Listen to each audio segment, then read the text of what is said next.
my involvement in the arts, from theater to dance to poetry to music, has always been weaved with my spirituality, and with my belief that the arts can make an impact and change lives. For me, the choreography from Young A was really powerful. So for her to give me these beautiful tools that we can feel with so much emotion without having to say anything, and to support each other in telling our stories with just a simple movement or a simple gesture, that was really powerful, and it kind of opened me up to be able to share my stories in a way that I didn't know how to.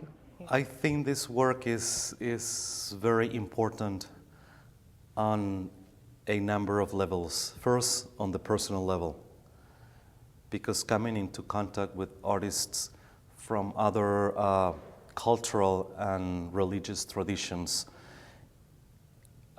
brings new beauty into my life, and working together with them into my craft, and hopefully also what I can bring to this performance, to this project, will also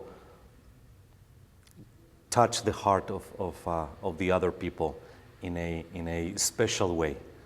I feel that each one of the participants in this project has a very deep and sincere social conscience, and that is teaching me a lot. For me, it's been very valuable. Being Palestinian, and I just got back. I was in the West Bank in October and November, and I wasn't raised with the conflict, and so when I went over there and I saw what was happening, I had read about it, I had done all that, but to go there and to see it was such an intense thing, and I came back and I was like, oh my God, I have all these stories. There's all this sadness and this anger. I don't know what to do with it, And so this process with Great Leap has been really profound for me. It just came at just the perfect time, when I really needed to express those stories. I think oftentimes too we're told, it's not okay to be angry, it's not okay to be sad, be happy. But we're human, we feel anger and we feel sadness, and those are very intense emotions, and they need a space. They need a space to just come out, and then we can feel lighter. I think a lot starts happening on an interpersonal level too. Within a group of artists, very strong personalities, and people have ideas about how they want to express themselves. And yet when you do a collaborative production, you have to sometimes give it up, give up the control. That process of letting go, I take it in a kind of a Buddhist context, that letting go is very important to be able to let go your ego. How do you feel about yourself? And how you interact with others, and sometimes give up, and sometimes take the lead. It's an exchange, it's a growth. Yeah. Through my work as an attorney and in the civil rights world, I do see a lot of kind of the ugliness in the world. A lot of the cases we intake are people who are really suffering and feel like second-class citizens, and it's just kind of shocking what people have to go through. And also the way we respond is, to stand up very strongly for people's rights. And in the art world too, it's also acknowledging that ugliness, but the response is to create from that ugliness, to acknowledge that there's also beauty there, and to build on that beauty, and to hopefully make that beauty grow so it takes over that ugliness.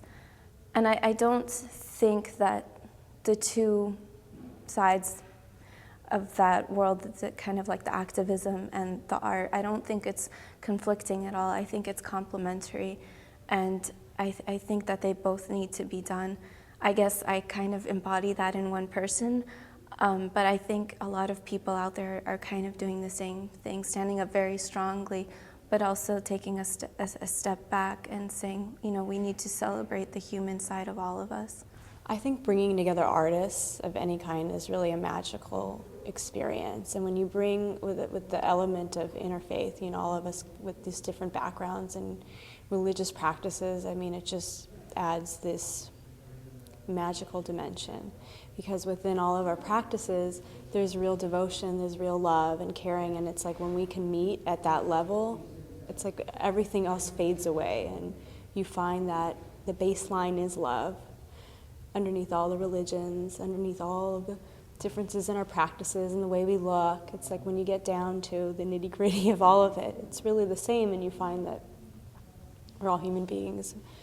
We're just having these different experiences. And I'm in a master's program right now in spiritual psychology, and they have the mantra that, or they teach us this mantra that we are all divine beings having a human experience. And that's what I feel like I get that when we're doing this all together.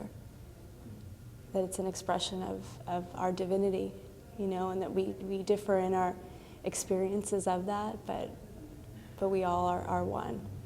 Art seems to be something that opens people up and allows them to feel what the performer or what the artist is trying to tell them.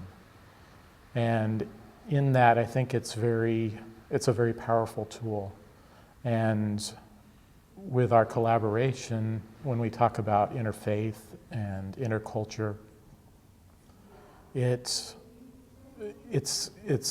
a really good way, once you're open to put these little seeds of ideas into people's souls or their minds, so that they can think about it and so they can feel it. And when they do those things, then something inside you grows. We don't have to make peace. We don't have to make it. It already exists.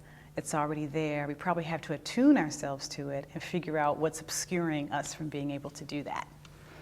What's stopping us from being able to see it and realize it and see it with our real eyes, you know. We're so focused on being frightened of the feeling or frightened of the other person, or, you know, if you just let the other person be and let yourself be with the uncomfortable feeling, if you let that process happen organically, what's already there, the peace that's already there, will just rise to the surface. I think that the first people that we heal through this kind of process is ourselves. I've done interfaith work before, and I grew up in an interfaith environment. So for me, the actual interfaith nature of it, there being all these different people and different faiths, is not something that makes me uncomfortable. So in a way, it's assisted me in stepping up to being even more aware and present within this type of a process. Our role here is to we're a little bit like cheerleaders. There's definitely people that come and their perspectives are changed. You know, for example, I'd never met a Mormon before until working with Jason, you know, so just that fact in the cast, let alone in the audience performer relationship, they learn something. You know, but if we can motivate people to, first of all, remember this work is important, it's good, you're doing a good job, you know, you're doing a good job, thank you for being here, and then move people to more action after that,